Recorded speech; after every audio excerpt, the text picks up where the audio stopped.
أعوذ بالله من الشيطان الرجيم. بسم الله الرحمن الرحيم.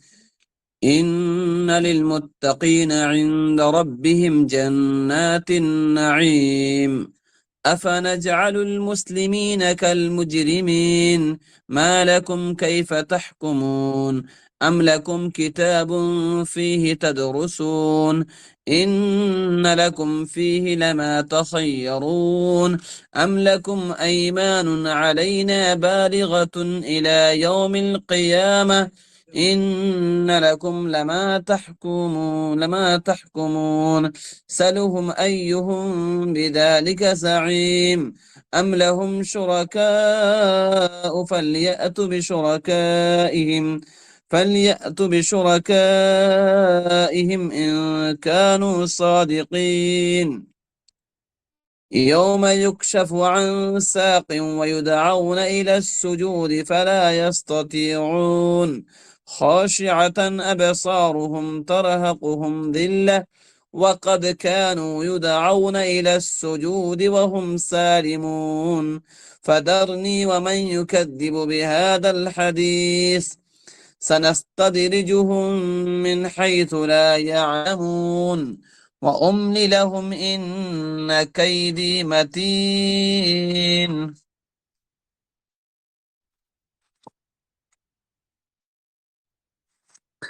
أم تسألهم أجرا فهم من مغرم مثقلون أم عندهم الغيب فهم يكتبون فاصبر لحكم ربك ولا تكن كصاحب الحوت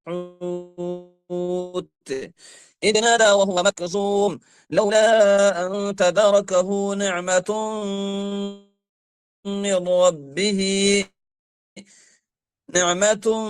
من ربه لدى العراء وهو مذموم فاجتباه ربه فجعله من الصالحين وإن يكاد الذين كفروا ليزلقونك بأبصارهم لما سمعوا الذكر ويقولون إنه لمجنون وما هو إلا ذكر للعالمين. صدق اللہ العظیم.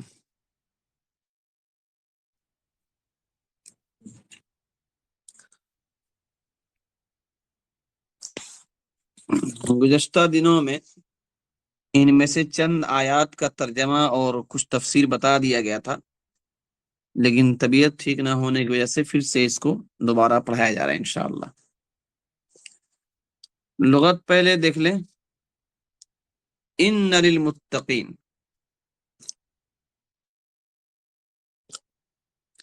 ان منے بے شک، للمتقین منے پرہیزگاروں کے لیے.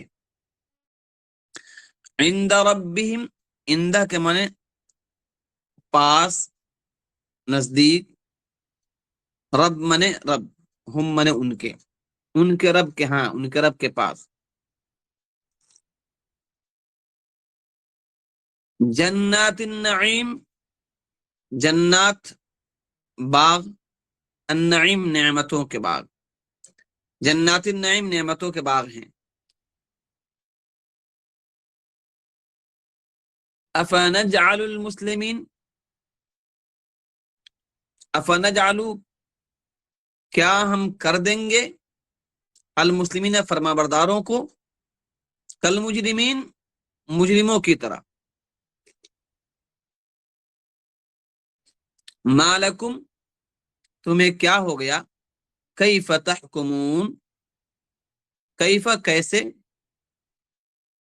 تحکمون فیصلہ کرتے ہو، حکم یحکمون سے تحکمون، کیف تحکمون تم کیسے فیصلہ کرتے ہو. ام لکم کتاب، ام لکم کیا تمہارے پاس، کتابن کوئی کتاب ہے، فیہ جس میں، تدرسون تم پڑھتے ہو،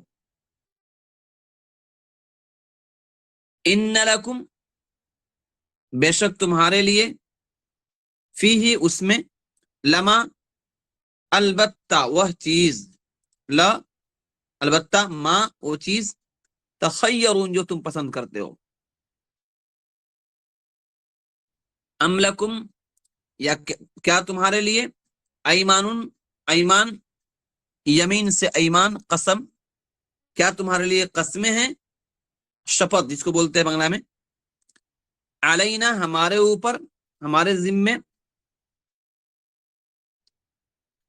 بالغاتن جو پہنچنے والی ہیں، الا تک، یوم القیامہ قیامت کے دن تک، الا یوم القیامہ قیامت کے دن تک، ان لکم کہ تمہارے لیے ہے، لما البتہ وہ چیز، تحکمون جو تم فیصلہ کرتے ہو، سلہم، سل، سأل یسأل سے سل، امر کا سگا ہے، سل پوچھئے آپ، ہم ان سے، ایہم، ایہم من کون، ہم من ان میں سے، ایہم کون ہے ان میں سے، بذالک زعیم، بذالک اس کا، زعیم من ذمہ دار، ام لہم شرکا کیا ان کے لیے شریک ہیں، ام لہم کیا ان کے لیے ہیں، شرکا شریک، فلیاتو پس چاہیے کہ لے آئیں وہ، بشرکائیم اپنے شریکوں کو، ان کانوا صادقین اگر ہیں وہ سچے،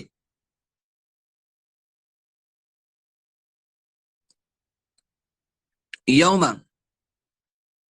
جس دن، یکشف کشف، کشف یکشف سے یکشف کھولا جائے گا، عن من سے، ساق من پنڈلی، یوم یکشف عن ساق جس دن کھولی جائے گی پنڈلی، ویدعون اور بلائے جائیں گے، الی السجود سجدے کی طرف، فلا یستطیعون پس وہ طاقت نہیں رکھیں گے، خاشعتن جھکی ہوں گی، ابصارہم ان کی آنکھیں، ترحقہم چھائی ہوگی، ذلت ان پر ذلت، وقد کانوا اور تحقیق کے تھے وہ، کیا، یدعون بلائے جاتے تھے، الی السجود سجدے کی طرف، وہم سالمون اور وہ سالم تھے، تندرست تھے،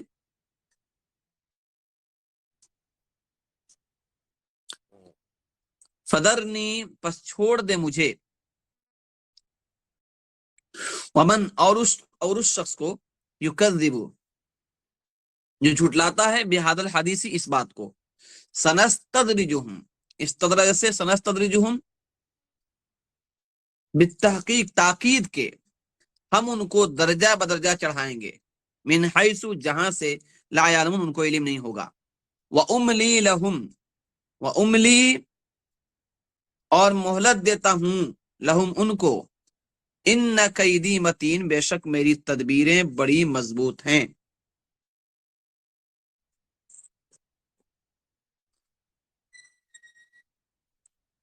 ام تسألہم کیا آپ ان سے سوال کرتے ہیں، ام کیا، تسألہم ان سے سوال کرتے ہیں، اجرن کسی اجر کے بارے میں، معاوضے کے بارے میں، فہم من مغرم مثقلون فہم پس او من مغرم تاوان کی وجہ سے،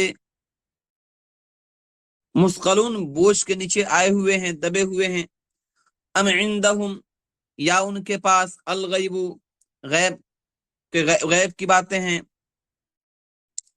فہم یکتبون پس وہ لکھتے ہیں، فاصبر پس صبر آپ صبر کریں، حکم ربک حکم نے فیصلہ اپنے رب کے حکم کے لیے، اپنے رب کے فیصلے کے لیے، ولا تکن اور نہ ہو جائیں آپ، کصاحب الحوت صاحب منے والے، حوت منے مچھلی، مچھلی والے کی طرح، اذ نادا جب پکارا اس نے، وہو مکظوم اور او مکظوم منے غم میں گھٹ رہے تھے، لولا اگر نہ پا لیتی، لولا اگر نہ ہوتی، انت تدارکون اگر، لولا انت تدارکون نہ اگر نہ پا لیتی اس کو، نعمت نعمت، من ربی اس کے رب کی، لنبیدا البتہ پھینک دیا جاتا، بالآراء دریا کے کنارے، وہو مذموم اور مذمت کیا ہوتا، فاجتباہ پس چن لیا اس کو، ربہ اس کے رب نے، فجعلہ پس کیا اس کو، من الصالحین نیکوں میں سے. وَإِن اور بے شک یکاد الذین کفروا قریب ہے کہ وہ لوگ جو کافر ہیں. یکادو قریب ہے، الذین کفروا جو لوگ کافر ہیں، لیزلقونک پھسلا دے آپ کو، بابصارہم اپنی آنکھوں سے، لما سمعوا الذکر جب سنا انہوں نے نصیحت کو، الذکر نصیحت.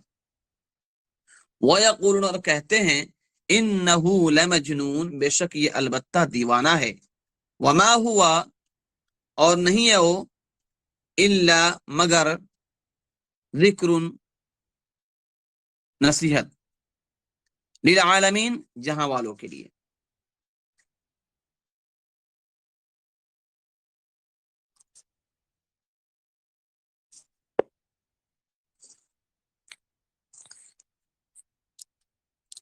تھوڑی سی لمبی ہے لیکن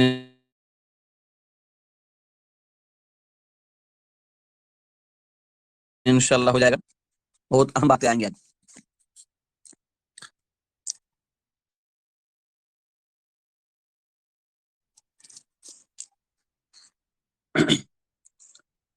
ترجمہ کرنا ہوگا پھر سے ہو جائے گا، اسے کر لیں گے آپ لوگ.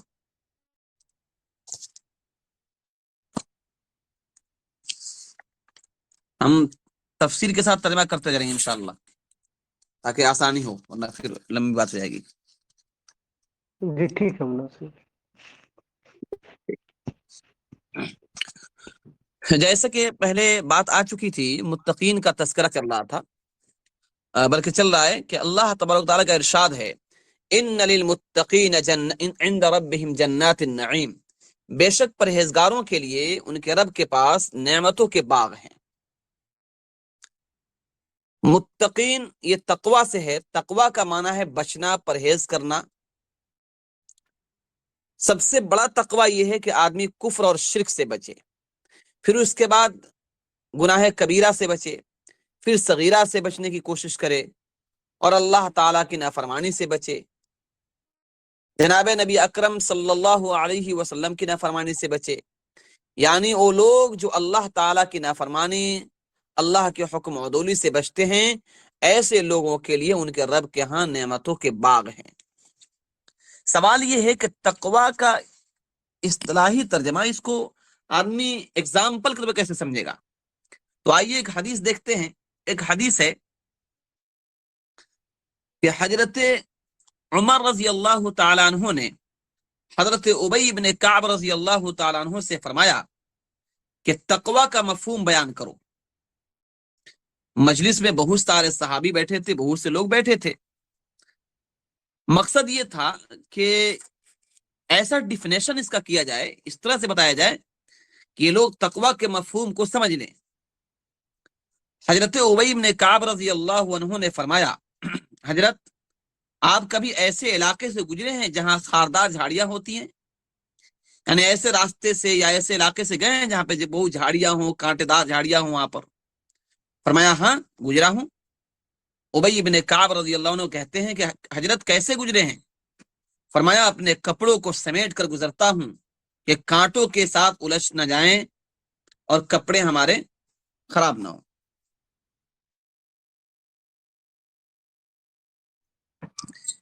ابی بن کعب کہنے لگے، حضرت یہی تقوی ہے. اس دنیا میں گناہوں کے بہت سے کانٹے ہیں، پوری دنیا مختلف لیبل لگا کر ہمارے ایمان کو زخمی کرنے کے لیے، ہمارے ایمان کو کانٹے سے اس کو خراب کرنے کے لیے ہر طرف سے دوڑ رہی ہے، ہر طرف سے بکھری پڑی ہے. الگ الگ یوجنائیں آ رہے ہیں جس میں انٹرسٹ کو مختلف شکلوں سے پیش کیا جا رہا ہے، بے حیائی کی باتوں کو مختلف شکلوں سے ہمارے سامنے پیش کیا جا رہا ہے. موبائل کا پیج کھولیے اور آپ کے سامنے انجانے میں ایسی چیزیں آ جاتی ہیں کہ انسان نہ چاہ کر بھی مجرم بنتا جا رہا ہے. تو کہنے لگے کہ یہ دنیا جو ہے، اس دنیا میں گناہوں کے بہت سے کانٹے ہیں. مومن کا کام یہ ہے کہ اپنے دامن کو سنبھال کر نکل جائے تاکہ کوئی کانٹا اس کو نہ چبھے. حضرت عمر رضی اللہ تعالیٰ عنہ نے فرمایا، آپ نے بالکل ٹھیک فرمایا، آپ نے ٹھیک کہا. تقوی بہت بڑی چیز ہے. اللہ تعالی ہم سب کو متقی بنائے، لیکن یہ بہت آسان بھی نہیں ہے، یہ اتنا آسان بھی نہیں ہے، کیونکہ ایک تو نفس امارہ ہے، نفس امارہ یعنی وہ نفس جو ہم کو گناہوں پر ابھارتا ہے، پھر ساتھ میں شیطان لعین ہے، اس سے مقابلہ کرنا پڑے گا، لیکن اتنا مشکل بھی نہیں ہے۔ انسان جب چاہ لے گا، انسان جب کوشش کرے گا، اور اس کو فکر جب ہو جائے کہ میں اپنے آپ کو گناہوں سے بچاؤں گا اور اپنے آپ کو دنیا کے اس کانٹوں سے اپنے جسموں کو، اپنے ایمان کو زخمی نہیں ہونے دوں گا، تو اگر آدمی کوشش کرے تو اللہ تعالیٰ اس کے لیے راستے آسان کر دیتے ہیں، اور اللہ تعالیٰ اس کے لیے بہت سے اس کو ہمت اور حوصلے دیتے ہیں، جس کی وجہ سے آدمی نیکیوں کو پا لیتا ہے، برائیوں سے بچ جاتا ہے۔ بہرحال اللہ فرماتے ہیں تو بے شک متقیوں کے لیے ان کے رب کے ہاں نعمتوں کے باغ ہیں۔ اب جو ہے مشرکین جو تھے وہ کہتے تھے یہ مسلمان بھوکے مر رہے ہیں، آگے جا کر بھی بھوکے مریں گے۔ ان کے دماغ کیا تھا کہ جو دنیا میں عیش و آرام سے ہے وہ آگے جا کے بھی عیش و آرام سے رہے گا۔ رب تعالیٰ کے ہاں ان سے آگے بھی آگے کیا بولتے تھے کہ یہ مسلمان جو ہیں یہ دنیا میں بھوکے رہ رہے ہیں، آگے بھی جا کر بھوکے مریں گے۔ رب تعالیٰ ان سے راضی ہوتا تو ان کو مال و دولت دیتا، مال و دولت تو ہمارے پاس ہے۔ یعنی گویا کہ مشرکین مکہ یا مشرکین عرب کا ایک مزاج یہ تھا، وہ سمجھتے تھے کہ اللہ جس سے راضی ہوتا ہے ان کو دنیا میں دولت دیتا ہے، اور جس کو دنیا میں دولت دے گا اس کو آخرت میں عیش و آرام دے گا۔ اللہ تعالیٰ اس کو پورا اس چیز کو انکار کر رہے ہیں اور کہہ رہے ہیں کہ ایسا نہیں ہے۔ دنیا میں دولت کا مل جانا یہ خوشی اور ناراضگی کا معیار نہیں ہے، بلکہ دین ہے اصل معیار، ایمان ہے اصل معیار۔ دنیا ملنے سے رب تعالیٰ کی رضا حاصل نہیں ہوتی۔ ایسا نہیں ہے جس کو دنیا مل جائے اس سے راضی ہو جائے، اور جس کو نہ ملے وہ راضی نہ ہو۔ اور اسی لیے فرعونِ مصر کے بارے میں مشہور ہے کہ وہ جب اپنے مرتے تھے تو پیرامڈ تیار کرتے تھے، وہ بڑے بڑے، آج بھی مصر کے پیرامڈ وغیرہ، اور کلکتہ میں آپ جائیں گے وہ کیا بولتے ہیں اس کو، ایکو پارک میں، تو ایکو پارک میں پیرامڈ کی کچھ شکلیں، پیرامڈ کی شکلیں بنا دی گئی ہیں، وہ 3 کونے کی جو بلڈنگیں وہ بلند بارہ دیوار کھڑی کر دیتے ہیں، تو ایسے وہ تعمیرات کرتے تھے، پھر اس میں کھانے اور رہنے کے عیش و آرام کے سامان اس میں رکھواتے تھے، وہ سمجھتے تھے کہ یہ ہم اپنے ساتھ لے کر جائیں گے۔ تو یہ اصل میں ایمان، جب انسان ایمان سے محروم ہوتا ہے تو اس کی عقل بھی اللہ تعالیٰ چھین لیتے ہیں۔ بہرحال یہ دنیا جو ہے، دنیا میں دولت کا مل جانا یہ اللہ کی رضا کا گارنٹی نہیں ہے، اور دنیا ملنے سے اللہ کی رضا حاصل نہیں ہوتی ہے۔ دیکھیے، غور کیجئے، حضرت موسیٰ علیہ السلام کو دیکھیے، انہوں نے بکریاں چڑھائی اور بکری چڑھا کر کھانا کھاتے تھے۔ قرآن پاک میں موجود ہے 10 سال آپ خدمت کی آپ نے، اور جب آپ مدین گئے، مصر سے نکلے مدین گئے، پھر وہاں آپ کی شادی کی جب بات ہوئی حضرت شعیب علیہ السلام کی صاحبزادی سے، تو پھر اس کے عوض میں ان کو 10 سال وہاں پر خدمت کرنا پڑا، اور آپ وہاں پر مزدوری کیے 10 سال تک، پھر اس سے آپ کو کھانے ملتے وغیرہ ملتے تھے۔ آپ کے مقابلے میں کون تھا؟ آپ کا چچا، سگا چچا زاد بھائی قارون جو تھا، آپ حضرت موسیٰ علیہ السلام کا سگا چچا زاد بھائی تھا، یعنی دونوں آدمی کے جو دادا تھے ایک ہی تھے۔ تو قارون، اس کے پاس اتنی دولت تھی، اتنے خزانے تھے کہ قرآن کریم نے اس کا ذکر کیا ہے، حدیث پاک میں آتا ہے کہ اس کے خزانوں کی چابیاں ایک بڑی جماعت اٹھاتی تھی، ایک بڑے بوجھ گویا کہ تھا، وہ بہت بڑی چابیوں کا گچھا تھا، جس کو بڑی ایک جماعت اس کو اٹھا پاتی تھی۔ تو اگر مال کی وجہ سے خدا کا قرب ہوتا اور اللہ راضی ہوتے تو قارون کا درجہ بہت زیادہ ہوتا، حضرت موسیٰ علیہ السلام نعوذ باللہ اور ہارون علیہ السلام درجے میں بہت کم ہوتے۔ تو گویا کہ جو کفار اور مشرکین کا یہ خیال تھا یہ بالکل غلط تھا کہ جس کے پاس مال زیادہ ہوتا ہے اس پر اللہ راضی ہوتا ہے، اور یہاں مال دیا تو آگے بھی دے گا، اور مسلمان یہاں مالی طور پر کمزور ہیں تو آخرت میں بھی کمزور رہیں گے۔ یہ جو ہے بالکل ان کی بے وقوفی والی بات تھی۔ رب تعالیٰ نے فرمایا کہ مومنوں کے لیے رب کے ہاں نعمتوں کے باغ ہیں، کل قیامت والے دن ان کی یہ حالت نہیں ہوگی، اور کفار و مشرکین آخرت میں اللہ کی نعمتوں سے محروم رہیں گے۔ ایسا نہیں ہوگا کہ آخرت میں مومنوں کو نعمتیں ملیں گی اور مشرکوں اور مجرموں کو بھی نعمتیں ملیں گی، ایسا کبھی نہیں ہو سکتا ہے۔ ایک حدیث میں آتا ہے، مشکات شریف کی روایت ہے کہ ایک مثال سے سمجھایا گیا ہے کہ کل قیامت میں دو بندے جائیں گے، دونوں اپنے حساب سے بہت بڑے آدمی ہوں گے۔ ایک اس اعتبار سے بڑا آدمی ہوگا کہ دنیا کی تمام دولتیں اور مال و ثروت اور جائیداد اس کے پاس ہوگی، ہر طرح کا پاور اس کے پاس ہوگا۔ اور ایک ایسا آدمی جو ایمان کے اعتبار سے بڑا دھنی اور مالدار ہوگا، لیکن دنیا کے اعتبار سے بالکل گیا گجرا انسان، نہ اس کے پاس ہاتھ، نہ اس کے پاس پیر، نہ وہ سن پاتا ہوگا، کسی روڈ کنارے پڑا ہوگا اور اس کو لوگ اس کی طرف انگلی اٹھاتے ہوئے اس کو دیکھتے ہوں گے، بالکل گھٹیا انسان ہوگا دنیا کے حساب سے۔ اللہ تعالیٰ کل قیامت میں ان دونوں کو بلائیں گے، پھر ایک جو بڑا دنیا والا ہوگا اس کو اللہ بلائیں گے اور اس کو کہیں گے فرشتوں سے لے جاؤ، اس کو جہنم دکھا کر لاؤ، جہنم میں داخل نہیں کرنا ہے۔ وہ بندہ جہنم کو دکھایا جائے گا، وہ لوٹ کر آئے گا، اللہ پوچھیں گے بتاؤ تم نے دنیا میں کتنے مزے کیے؟ وہ کہے گا اللہ میں تو بڑی تکلیف میں تھا۔ ایک بار جہنم دیکھے گا، وہ تمام اپنی خوشی اور آرام اور عیش و عشرت کی زندگی کو بھول جائے گا۔ اس کے مقابلے میں وہ بندہ جو پوری زندگی فٹ پاتھ پہ پڑا رہا، کوئی اس کا ویلو نہیں تھا، کوئی اس کو دیکھتا بھی نہیں تھا، بالکل گندا جسم، گندے کپڑے اور پھٹے پرانے کپڑے، آنکھوں سے ہاتھوں سے محروم، لیکن اس کے دل میں ایمان تھا۔ اس بندے کو اللہ بلائیں گے اور فرشتوں سے کہیں گے لے کر جاؤ، اس کو جنت کا سیر کراؤ، صرف جنت دکھا دو، جنت میں داخل مت کرنا۔ جب وہ جنت دیکھ کر آئے گا، اللہ پوچھیں گے میرے بندے بتاؤ تم نے دنیا میں کتنی تکلیف اٹھائی؟ وہ بندہ کہے گا میرے اللہ میں نے کوئی تکلیف نہیں اٹھائی، میں تو بڑے عیش و آرام میں تھا۔ گویا کہ ایک جنت کے دیدار اس بندے کے تمام تکلیفوں کو ختم کر دے گی۔ تو حقیقت یہ ہے کہ دنیا میں دولتیں یہ اللہ کی رضا کا ذریعہ نہیں ہے، اور اللہ اسی سے راضی ہوگا ایسا نہیں ہے، بلکہ انسان کے اعمال اور انسان کے اچھے ایمان اور اچھے عمل کی وجہ سے اللہ راضی ہوں گے۔ اللہ تعالی ہم سب کو اس کے مطابق زندگی گزارنے کی توفیق عطا فرمائے۔ ہاں، یہ الگ بات ہے کہ اللہ تعالیٰ نے دولتیں عطا فرمائی ہیں، تو ان دولتوں کو صحیح استعمال کر کے بھی اللہ کو راضی کیا جا سکتا ہے۔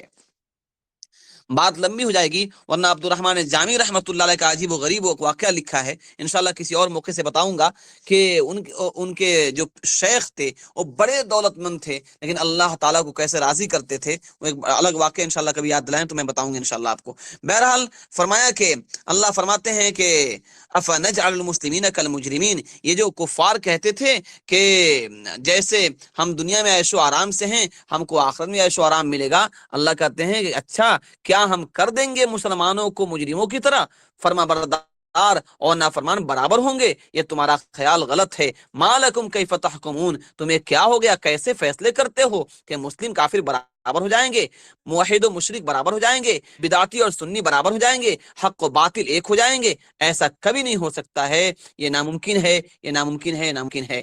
یہ فیصلہ ام لکم کتاب، کیا تمہارے پاس کوئی کتاب ہے، فیہ تدرسون، اس میں تم پڑھتے ہو، ان لکم، کہ تمہارے لیے اس میں کیا ہے، کتاب میں لکھا ہوا ہے، لما تخیرون، کہ تمہارے لیے وہ ہے جو تم پسند کرتے ہو۔ عقل کی بات کرو، کسی کتاب کا حوالہ دو کہ جو تم پسند کرو گے تمہیں ملتا رہے گا۔ یعنی یہ کفار جو باتیں کہتے ہیں، یہ اس کا پروف پیش کریں، اس کے لیے وہ کیا بولتے اس کو ایویڈنس دیں کہ وہ واقعی کیا ان کے پاس ایسی کوئی دلیل ہے، دلیل کو پیش کر کے کل اس کو پالیں گے۔ ایسا بالکل کوئی دلیل نہیں ان کے پاس، یہ ان کی من گھڑت باتیں ہیں، اس کا کوئی ویلو نہیں ہے۔ ام لکم ایمان علینا بالغۃ الی یوم القیامہ، یا تمہارے لیے قسمیں ہیں ہمارے ذمے، اور وہ قسمیں اتنی پکی ہیں کہ پہنچنے والی ہیں قیامت کے دن تک، اور ان قسموں کے ذریعے سے یہ معلوم ہو کہ ان لکم لما تحکمون، کہ تمہارے لیے وہ ہے جو تم فیصلہ کرتے ہو، تم جو چاہو گے تمہیں ملے گا۔ اگر کوئی کتاب ہے تو لاؤ، نافرمان اور فرمانبردار برابر نہیں ہو سکتے، حق اور باطل برابر نہیں ہو سکتے۔ اگر تمہارے ہے تو پیش کرو، جو تم فیصلہ کرو گے وہی تمہیں ملے گا۔ ایسا اگر ہے تو پیش کرو، لیکن تم پیش کر ہی نہیں سکتے۔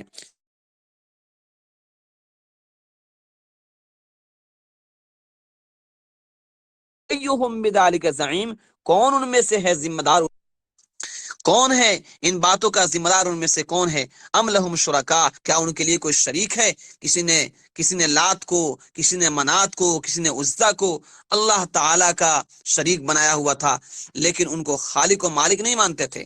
یہ کفار جو ہے، یہ مشرکین بہت سے معبود گڑھ لیے تھے، لیکن ایک بات یہ تھی کہ وہ ان کو خالق اور مالک نہیں مانتے تھے، بلکہ کیا کہتے تھے؟ کہتے تھے ہؤلاء شفعاؤنا عند اللہ، جیسے سورہ یونس میں ہے کہ یہ لوگ کہتے ہیں یہ ہمارے سفارشی ہیں اللہ کے پاس، اور سورہ زمر میں ہے ما نعبدهم الا ليقربنا الى الله زلفا، نہیں عبادت کرتے ہم ان کی مگر اس لیے کہ یہ ہمیں اللہ تعالیٰ کا قرب دلائیں گے، اللہ تعالیٰ کے قریب کریں گے۔ جب ان کو سفارشی مان لیا تو ان کو عالم الغیب اور حاضر ناظر بھی ماننا پڑے گا۔ یہی عقیدہ کفر کا ستون ہے۔ جب وہ لوگ جو ہے یہ کہتے تھے کہ ان معبودوں کے لیے سے لات عزا منات اور جو ان کے معبودان باطلہ تھے ان کو جب معبود مان لیے، ان کو سفارشی مان لیے، تو گویا کو یہ بھی ماننا ہے کہ وہ عالم الغیب ہیں اور حاضر و ناظر بھی ہیں، اور یہی عقیدہ ہے جو ان کو کافر بنا دیا۔ قرآن پاک نے صاف لفظوں میں کہا ہے قل لا يعلم من في السماوات والارض الغیب الا اللہ، کہ اللہ کے سوا روئے زمین پر کوئی غیب کی باتوں کو نہیں جانتا ہے، صرف اللہ تعالیٰ جانتے ہیں۔ بہرحال اللہ تعالیٰ فرمائیں گے ان سے کہ فَلْيَأْتُ بِشُرَكَائِهِمْ، پس چاہیے کہ لے آئیں وہ اپنے شریکوں کو میدان میں، ان کانوا صادقین، کہ اگر وہ سچے ہیں، یعنی اگر انہوں نے جن معبودوں کو مانا ہے ان کو لے کر آؤ اور ان کو بتاؤ کہ وہ دلیل پیش کریں، یا وہ تمہارے ساتھ کھڑے ہوں، تو کون کھڑا ہوگا وہاں؟ کون ہوگا؟ وہ تو ان کی کوئی حیثیت ہی نہیں ہے، وہ تو معبود تھے ہی نہیں، تو کیا آئیں گے، کیا کھڑے ہوں گے؟ اب اللہ تعالیٰ آگے فرماتے ہیں یوم یکشف عن ساق فلا یستطیعون یدعون الی السجود فلا یستطیعون، کہ جس دن کھولی جائے گی پنڈلی کو، پنڈلی جو ہے جس کو ہم کیا انگلش میں پتہ نہیں کیا بولتے اس کو، جو یہ گوشت ہے نا ہمارے جو پیچھے کے حصے میں جو گوشت ہے پیر کے، اس کو پنڈلی بولتے ہیں۔ اس بارے میں کاف مسل کہتے ہیں انگلش میں اس کو۔ اچھا ہاں جی، تو وہ جو ہے اس پنڈلی کے بارے میں اللہ کہتے ہیں یوم یکشف عن ساق ویدعون الی السجود، اور جس دن کھولی جائے گی پنڈلی اور بلائے جائیں گے سجدے کی طرف، فلا یستطیعون، پس وہ طاقت نہیں رکھیں گے۔ اب یہاں سوال ہے کہ کشف پنڈلی اور کشف ساق سے کیا مراد ہے، پنڈلی کے کھولنے سے کیا مراد ہے؟ مفسرین اکرام نے اس کی بہت تفسیریں لکھی ہیں، یہاں موٹی موٹی دو باتیں آپ سمجھ لیں۔ ایک یہ کہ اس سے مراد ہے شدت، بہت زیادہ پریشانی کا عالم، کہ آدمی جب بھاگتا ہے تو پنڈلی ننگی کر کے بھاگتا ہے۔ عام طور پر دیکھا گیا ہے جو آدمی دوڑتا ہے وہ اپنے پیروں کے نیچے سے کپڑے کو تھوڑا اوپر اٹھا لیتا ہے تاکہ اس کو بھاگنے میں آسانی ہو۔ مطلب یہ کہ جب قیامت والے دن سختی ظاہر ہوگی، ان کو کہا جائے گا کہ آؤ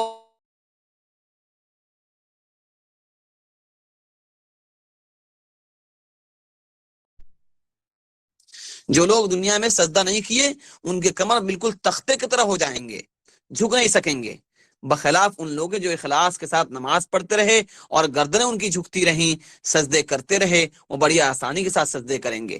کفار منافقین سجدہ نہیں کر سکیں گے۔ اور دوسرا مطلب یہ بیان کیا ہے کہ کشف ساق سے مراد اللہ تعالیٰ کی کوئی خاص صفت ہے، یہ اللہ تعالیٰ کی کوئی خاص صفت ہے جو متشابہات میں سے ہے، اس کی حقیقت کو کوئی نہیں جانتا۔ جیسے سورہ مائدہ میں اللہ فرماتے ہیں بل یداہ مبسوطتان ينفق کیف یشاء، اللہ تعالیٰ کے دونوں ہاتھ کشادہ ہیں، خرچ کرتا ہے جیسے چاہتا ہے۔ اب ہم اللہ تعالیٰ کے ہاتھوں کو مخلوق کے ہاتھوں کے ساتھ تشبیہ نہیں دے سکتے ہیں۔ مخلوق کے ہاتھ، انسانوں کے جو ہاتھ ہیں، اس ہاتھ سے اللہ کے ہاتھ سے کوئی تعلق نہیں ہے، حاشا وکلا، یہ کبھی نہیں ہو سکتا ہے کہ یہ کہیں کہ اللہ تعالیٰ کے ہاتھ انسانوں کے ہاتھ سے، نعوذ باللہ، ایسا نہیں کر سکتے ہیں۔ وہ اللہ تعالیٰ جانتے ہیں، اللہ تعالیٰ کے پاس کان ہے، وہ اللہ کے شائن نشان ہے، اللہ تعالیٰ کی آنکھیں ہیں، وہ اللہ کے شائن نشان ہیں، اللہ تعالیٰ بات کرتے ہیں، وہ اللہ تعالیٰ کے شائن نشان ہے۔ قرآن کریم میں وَكَلَّمَ اللَّهُ مُوسَىٰ تَكْلِيمًا، اور اللہ کلام کیا موسیٰ علیہ السلام کے ساتھ کلام کرنا۔ اب ظاہر سی بات ہے انسان جو کلام کرتا ہے، جو بولتا ہے، جو ایک دوسرے سے کمیونیٹ کرتا ہے، تو کمیونیٹ کرنے میں انسان کو ہونٹ لگتے ہیں، اس کو ٹنگ، اس کے زبان کی ضرورت پڑتی ہے، دانتوں کی ضرورت پڑتی ہے، پھر انسان بول پاتا ہے، اپنے پروناؤنسیشن صحیح سے کر پاتا ہے، کسی کو اپنی بات سمجھا پاتا ہے۔ لیکن اللہ رب العزت کے لیے ان کسی چیزوں کی ضرورت نہیں ہے۔ اللہ تعالیٰ کیسے بولتے ہیں وہ اللہ تعالیٰ کے شان شان ہے۔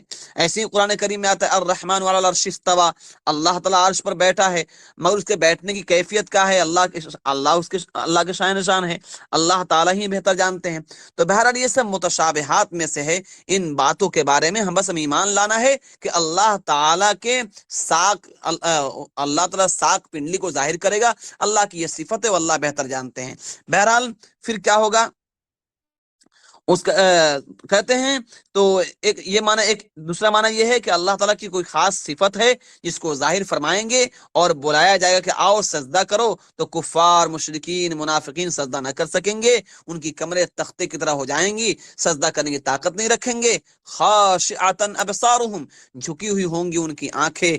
آدمی جب شرمندہ ہوتا ہے تو اس کی آنکھیں جھک جاتی ہے، آنکھ اٹھانے کے قابل نہیں رہتا۔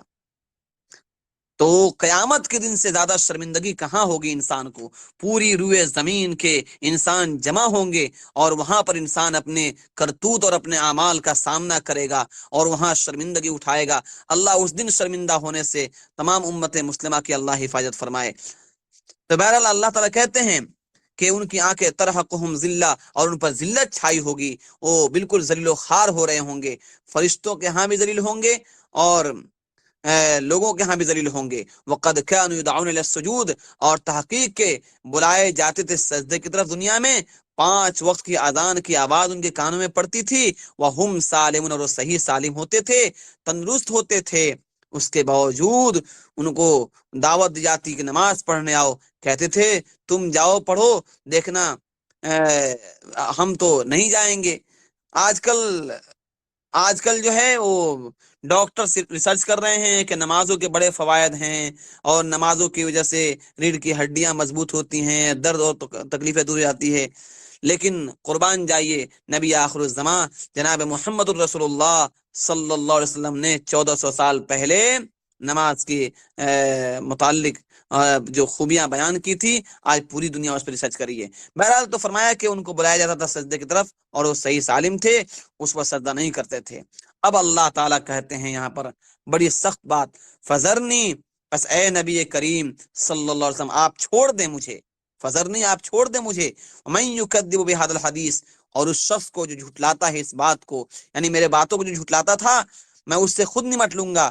سنستدرجہم من حیث لا یعلمون، ہم بتاکید اس کو ہم درجہ بدرجہ چڑھائیں گے۔ کہاں؟ ایسی جگہ جہاں ان کو علم نہ ہوگا۔ استدراج کا معنی ہے آہستہ آہستہ چڑھانا۔